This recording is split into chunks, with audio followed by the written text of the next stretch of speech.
I used to think marriage was about finding someone who made your heart race, someone who finished your sentences, someone whose absence felt like missing a limb. I was wrong about all of it. My name is Charles. I'm 90 years old. And if I could go back and tell my younger self one thing, it wouldn't be to marry for love. I met Amelia when I was 23. She worked at the library on 10th Street, and I'd go there twice a week pretending I needed books on architecture. I was studying to be an engineer, but I didn't care about buildings. I cared about the way she tucked her hair behind her ear when she was concentrating, the way she smiled at elderly patrons like they were the most important people in the world. I was infatuated, completely, foolishly infatuated. We married 8 months later. Everyone said we were rushing. My mother pulled me aside the week before the wedding and asked if I was sure. I remember laughing at her. Of course I was sure. I loved Amelia more than I'd ever loved anything. I thought that was enough. I thought love was the foundation you built a life on. The first year was exactly what I'd imagined. We'd stay up until 2 in the morning talking about nothing. She'd leave notes in my lunch. I'd bring her flowers for no reason. We were playing house, really. 2 kids pretending we knew what marriage meant. And then my father died, and I inherited his debts.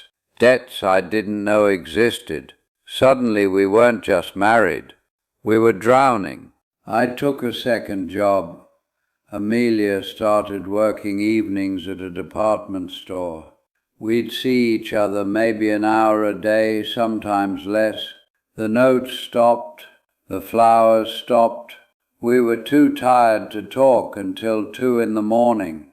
We were too tired for much of anything, and the love I'd been so certain about started feeling like something I'd imagined, like a story I'd told myself that didn't hold up under the weight of real life. I remember one night we were sitting at the kitchen table going through bills. We'd been arguing about money for weeks. I was angry. She was angry. And I looked at her and thought, I don't even like you right now.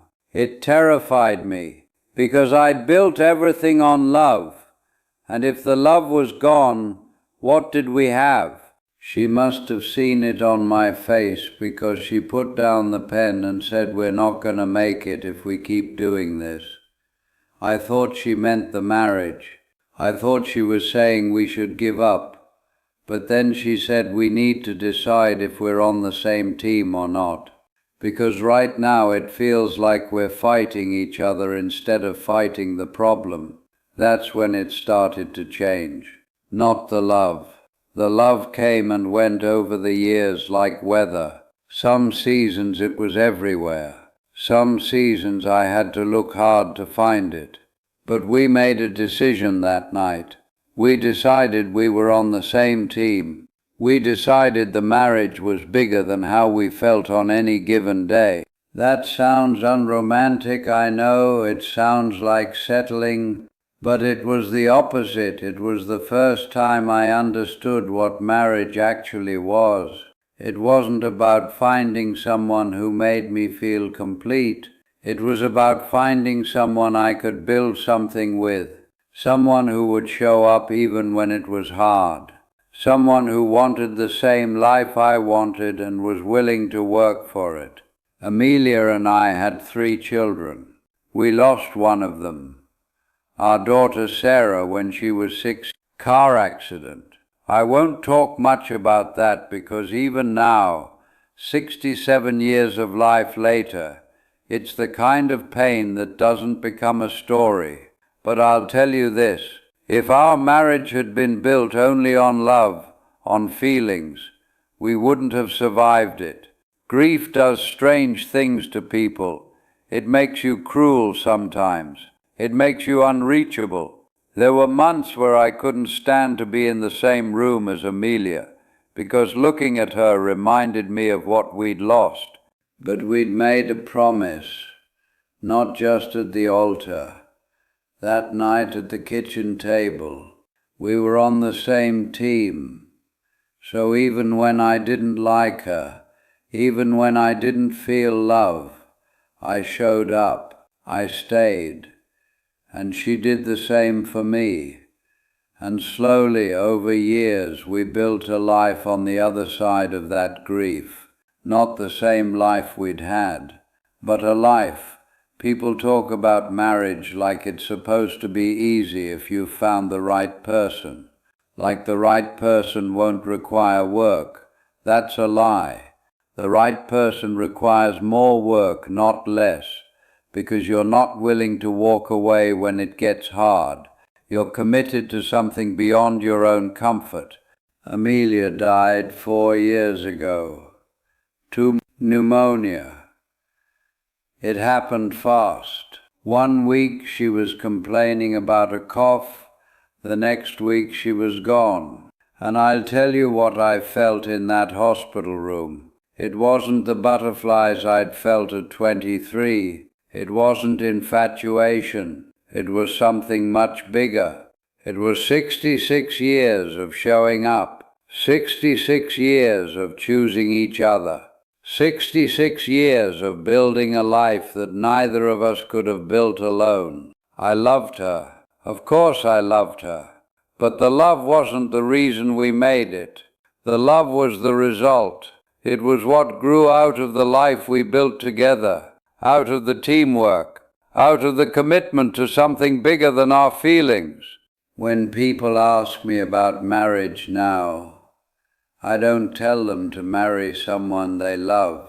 I tell them to marry someone they respect, someone whose vision for life aligns with theirs, someone who will show up on the hard days, someone who understands that marriage isn't about being happy all the time.